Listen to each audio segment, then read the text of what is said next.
So, the Q3 results are in. As you can see, passenger satisfaction is down, particularly in the Midwest hubs. Lay it on me, Jennifer. What's the damage? Delays, mostly, staffing shortages, weather, the usual suspects. But the social media response is intense. People are not happy. I saw the Twitter feed. United breaks guitars all over again? Worse, I think. It's not just one incident, it's a systemic perception of indifference. Indifference? We're pouring millions into customer service training.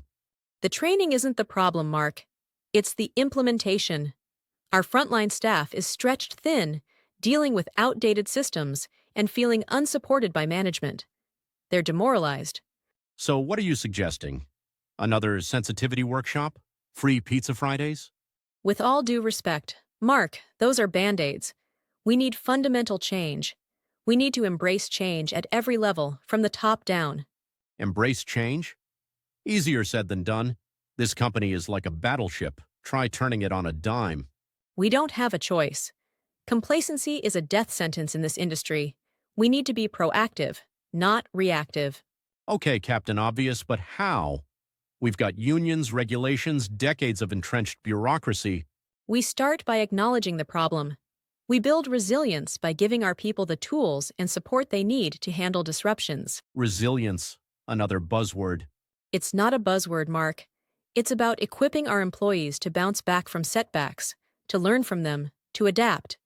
Think about the weather delays last month.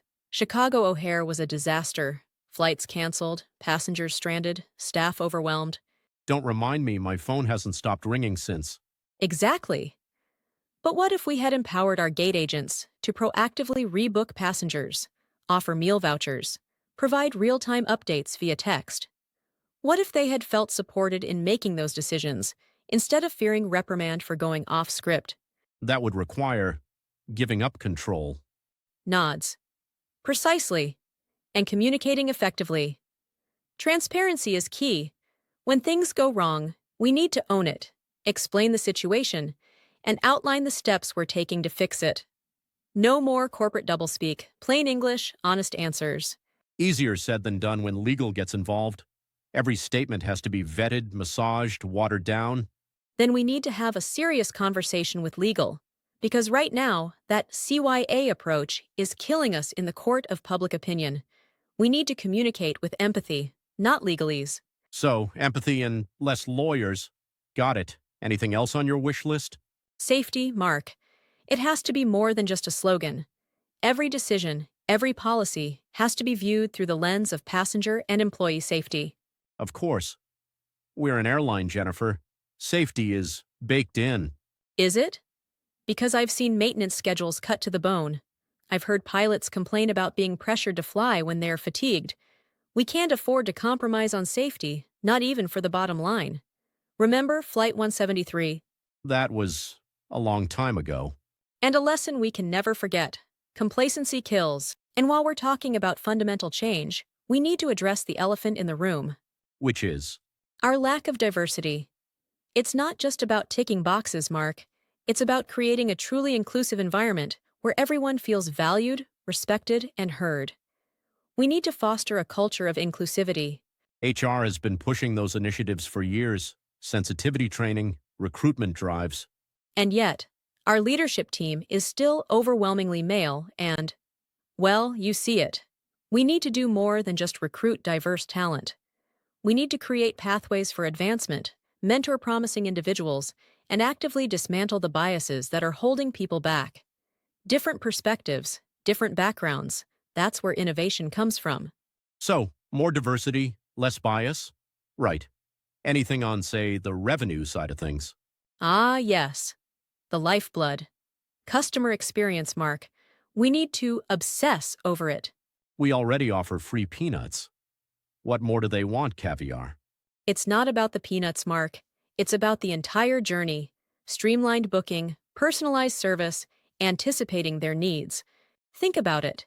A delayed flight notification that automatically rebooks you on the next available option.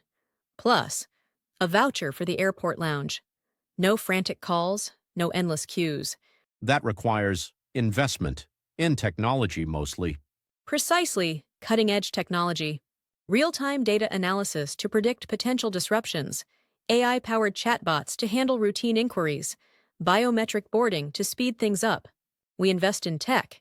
We improve efficiency. We enhance the passenger experience. And if the tech glitches, we've all seen the news. Passengers stuck on the tarmac for hours because the system crashed. Then we invest in redundancy, backup systems, fail-safes, and, crucially, trained personnel who can step in and manage the situation manually. Technology is a tool, Mark, not a crutch. So, fewer peanuts, more algorithms? Smiling. Smarter peanuts, Mark. Much smarter peanuts. Smarter peanuts. I like that. It's about expanding our reach too, Mark. Strategic partnerships. Like who? That budget airline in Newark? Think bigger. Alliances with international carriers. Co-branded vacation packages with hotels. Integrate our loyalty program with car rental companies. So, more mergers, more lawyers. Not necessarily mergers. Strategic alliances. Symbiotic relationships. We offer them access to our customer base. They offer us something in return. Like what? They're disgruntled customers? Like access to new markets, better deals on fuel, shared maintenance facilities. The possibilities are endless. All right, all right. I'm seeing the bigger picture. What else? Empower our employees, Mark. Let them own their roles. The flight attendants? You want them negotiating fuel prices? No, but give them the authority to resolve customer issues on the spot. Train them to anticipate needs. Trust their judgment. That sounds risky. What if they give away the whole damn airline? Then we train them better. We create clear guidelines. We foster a culture of trust and accountability. Empowered employees are engaged employees, Mark. And engaged employees deliver exceptional service. It all comes down to integrity, Mark. Ethical business practices. Doing the right thing, even when it's hard. Integrity, huh? That's a new one for the airline industry. It shouldn't be. We need to earn the trust of our employees, our customers, our stakeholders. That trust is built on a foundation of integrity. Easier said than done, especially when profits are down. That's when it matters most. Shortcuts and corner cutting might offer short-term gains, but they'll destroy us in the long run. Okay, I'm buying it. So, integrity, and what else? Innovation, Mark. We have to embrace it. Technology, new ideas, new ways of doing things. We can't be afraid to try something different. Innovation, like what? Hologram flight attendants? Smiling. Maybe not holograms, but we need to foster a culture of creativity where everyone feels empowered to suggest new ideas. We need to be constantly looking for ways to improve, to stay ahead of the competition. And talent development. We need to invest in our people, Mark. Nurture the next generation of leaders. Like sending them to Harvard Business School. We tried that. Remember Henderson? Let's just say Henderson now understands the finer points of corporate strategy at someone else's expense. No, I'm talking about mentorship programs, leadership training, giving our employees the tools they need to grow, right here. So, more meetings? More PowerPoint presentations? More opportunity, Mark. Development, not just training. And we need to be willing to take calculated risks. Ah, risks. My favorite. Like buying that fleet of Concords back in '00. A learning experience, Mark. A valuable one. We need to be willing to step outside our comfort zone, explore new opportunities, even if there's a chance of failure. Failure? You mean like that whole in-flight yoga initiative? We learn from our failures, Mark. We analyze what went wrong, we adjust our approach, and we try again. We can't be afraid to fail. Fear stifles innovation.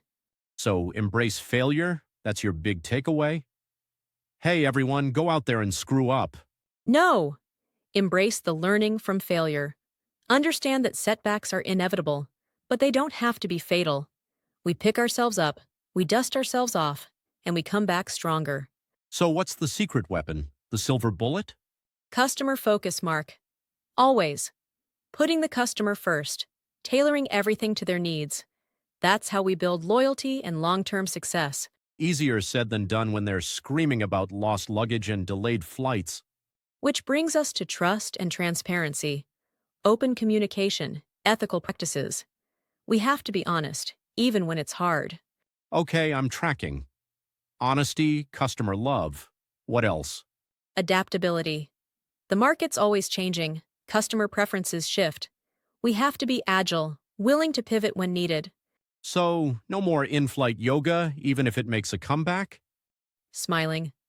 Probably not. And employee engagement. We need our people to be invested, empowered. That's where the innovation comes from. Happy employees, happy customers, happy shareholders. Got it. And a culture of continuous learning. New skills, new knowledge. We need to stay ahead of the curve. So, more workshops then. Development, Mark. Not just training. Giving our employees the opportunity to grow and improve. All right, all right. So we're customer-focused, honest, flexible, we love our employees. Is that it? And we lead with purpose. A clear vision, strong values. That's what guides our decisions, inspires our people, and drives our success. If we keep those things in mind, we can overcome any challenge.